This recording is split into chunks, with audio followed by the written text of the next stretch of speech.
பக்கத்தை நிரப்பி ஒரு கடிதம். ஆருயிர் ஆனந்த். வருத்தமும் வருத்த நிமித்தமுமாய் இக்கடிதம். உன் தங்கை திருமணத்தில் அந்தச் சம்பவம் நடக்காமல் இருந்திருக்கலாம். அதுவும் பொதுவாக திருமணங்கள் வெளியூரில் எனில் நண்பர்கள் நிலைமை.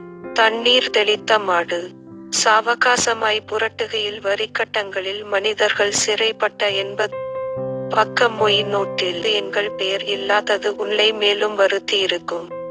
வீட்டில் பணம் வாங்கியிருக்கும் எங்கள் மனத் தெளிவில் கல்லெறிந்தது சுரேஷ்.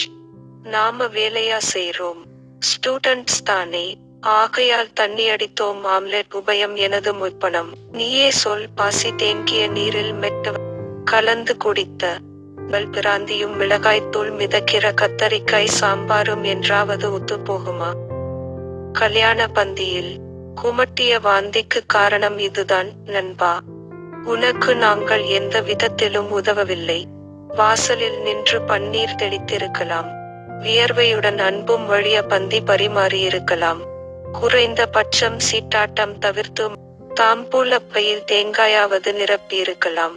எல்லாவற்றிற்கும் மேல் கேசவன் கேலி செய்தது உனது அத்தை பெண்ணாமே. மன்னிப்புக்கு இல்லை இக்கடிதம். மன்னிக்க மாட்டாய் தெரியும். வீடு தேடி வந்து உதைத்து விட்டு போ. நா. முத்துக்குமார்.